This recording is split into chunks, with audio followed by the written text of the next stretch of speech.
नमस्ते, प्रणाम। मैं आपकी रीता और मेरे चैनल का नाम है रीता शशि।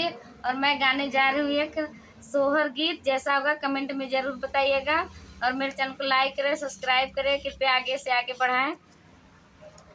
रूनु की झुनुकी ननदिया मई हो झरोखावा, खोली झाकई हो झरोखावा, खोली झाकई हो।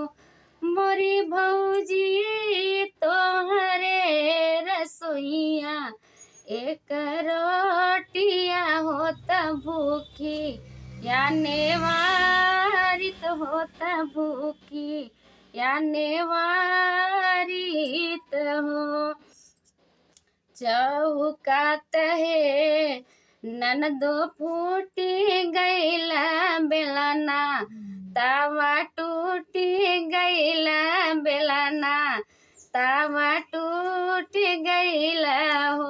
मोरी ननदो गेहुआ में लगी गईला घूनमा हो सपना, भैली रोटिया हो सपना, भैली रोटिया हो। रूनु की झुनुकी ननदिया मई हो झरोखावा, खोली झाकई हो झरोखावा, खोली झाकई हो।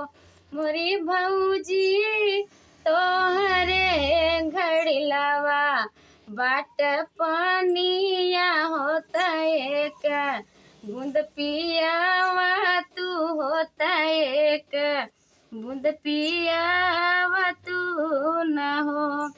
घड़ी लात है ननदो टूटी गईला रस, रीत टूटी गईला हो। घड़ी लात है ननदो फूटी गईला रस, रीत टूटी गईला हो।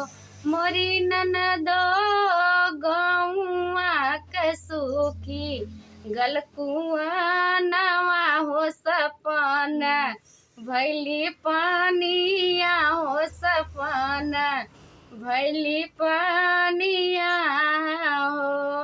रूनु की झुनुकी ननदिया मई हो झरोखावा, खोली झाकई हो झरोखावा, खोली झाकई हो।